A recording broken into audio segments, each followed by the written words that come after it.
In today's math lesson, we're going to solve a quadratic equation by factoring. To do this, we're going to factor each equation using any of the methods that we have previously learned. And if you've been following along with me, we have learned 5 different methods thus far. After you factor the quadratic, you're going to solve for the x-intercepts by setting each factor equal to 0 and then solving for x. Here in example 1, we have f squared plus 50f equals 0. Let's see how to get this started. In this particular quadratic, we observe there are only 2 terms, and there is not a minus in between them, and they both have an f, and only one of the terms is a perfect square, while the second is not. As a result, we know that we need to find the greatest common factor to get this process started. With the greatest common factor, we look to see where our terms came from. F squared came from f times f, and 50f came from 5 times 10, and 10 came from 5 times 2 and an f. Since these 2 terms only have an f in common, that means that we are going to say, hey, what's left over? From our first term, we had an f left over. There was a plus sign in between our 2 terms. And from our second term, we have 5 times 2 left over, which is 50. So our factored quadratic is f times the quantity of f plus 50. So from there, we're going to set each of our factors equal to 0. And now we're going to solve. So f equaling 0, well, that's done. Yay. And then f plus 50 equals 0. We know, because we've got lots of algebra experience now, that all we have to do is subtract 50 from both sides of the equation. And I have f equals negative 50. So my 2 x-intercepts are 0 and negative 50. Here in example 2, we're going to solve for x-intercepts by factoring n squared plus 20n plus 19 equals 0. Here in our quadratic, we observe there are 3 terms, and while n squared is a perfect square, 19 is not a perfect square. So we are going to use the factoring method that involves 2 graphic organizers, the box with a big X in it, and a t-chart, but we do have a nice little shortening in that our leading coefficient is equal to 1. To get this process started, we look at our A, B, and C number, which happen to be 1, 20, and 19. Using our first graphic organizer with A times C in the top triangle, so 1 times 19, creating a product of 19 going up here, and B in our bottom triangle, which happens to be 20, we're going to look for all of the factors that could make a positive 19. So 19 comes from a positive 1 times a positive 19, or a negative 1 times a negative 19. As a result of adding their sums, we find that 1 and 19 makes 20, and negative 1 and negative 19 makes negative 20, and we know that we need a positive 20 because that's our bottom triangle, and as a result, our 2 factors happen to be positive 1 and positive 19. With our factoring binomials as a guide to help us know where to put our numbers, we remember that our variable of choice is an n, plus our left wing, which is 1, divided by our a number, which is also 1.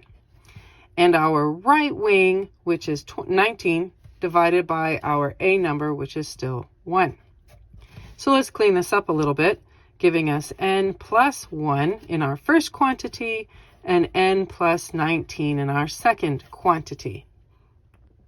Now that we've finished the hard work of doing the factoring, we solve each of the factors by putting them equal to 0 and solving for n. So first we subtract 1 on both sides of the equation, n is equal to negative 1. And then we subtract 19 on both sides of the equation, and n is equal to negative 19. And there you go. In example 3, we're going to factor k squared minus 10k minus 24 equals 0 so that we can solve for k, finding its x-intercepts. In this quadratic, we see that there are again 3 terms, and while k squared is a perfect square, negative 24 is not a perfect square at all. For starters, it's negative. You can't have a perfect square that's negative back here. So we also get to see that we're going to have a coefficient, a leading coefficient of 1. This allows us to use our factoring skills with the graphic organizers of the box with the X in it and the t-chart. As we start the factoring process, we need our A, B, and C numbers, which are 1, negative 10, and negative 24. In our first graphic organizer, we remember A times C is at the top of it, so we have 1 times negative 24 in our top triangle, creating a product of negative 24, with B in our bottom triangle of negative 10. We use that negative 24 on our t-chart to see what factors it came from. Because it is negative, we have to really look at our pluses and minuses.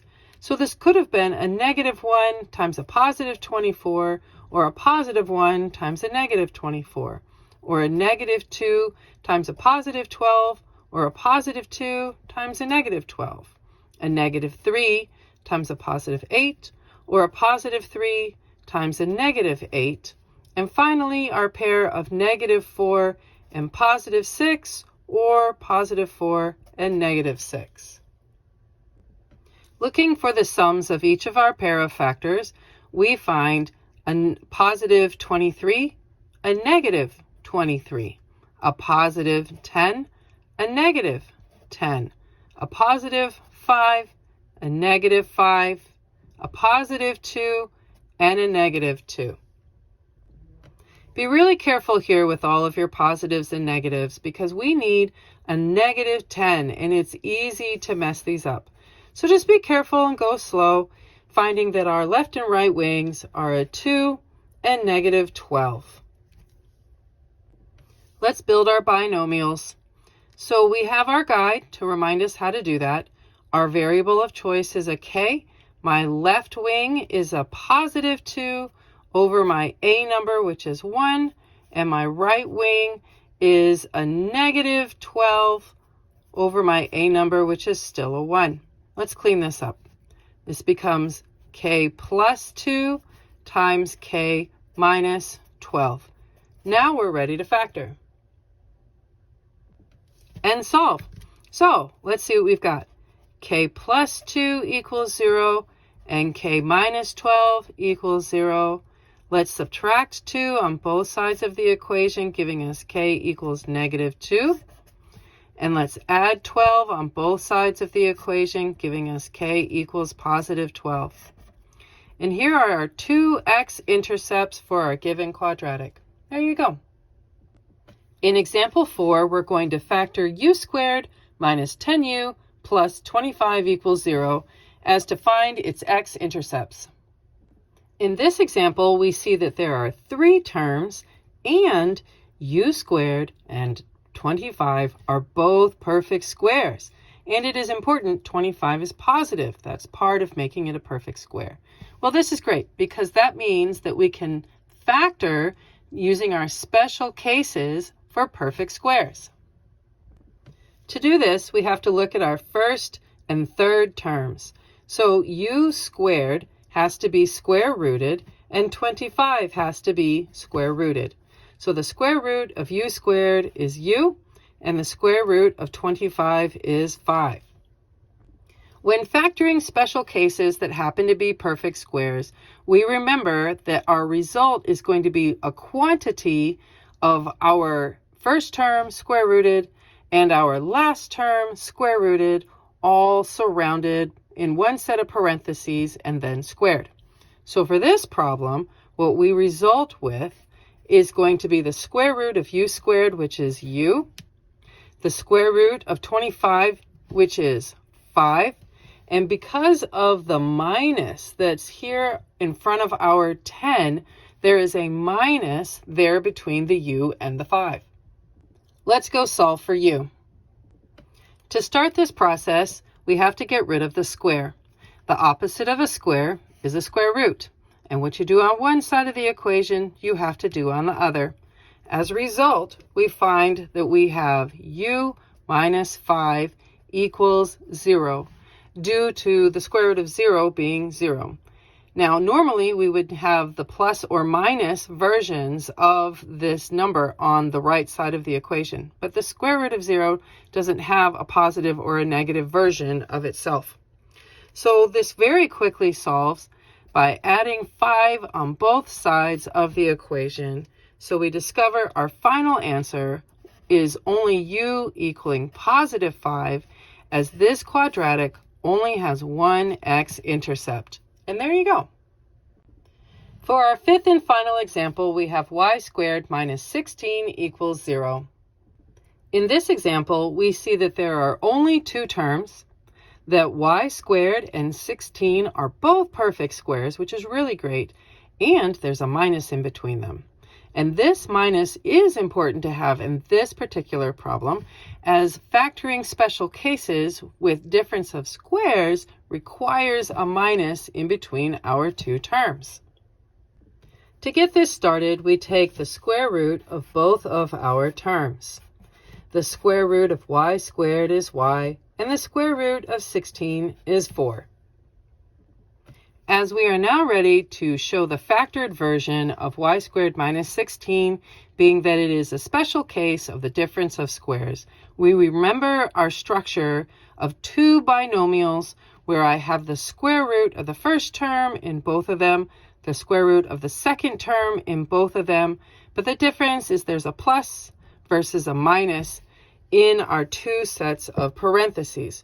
So for our particular problem, that means that we have a y plus 4 and a y minus 4 equaling 0.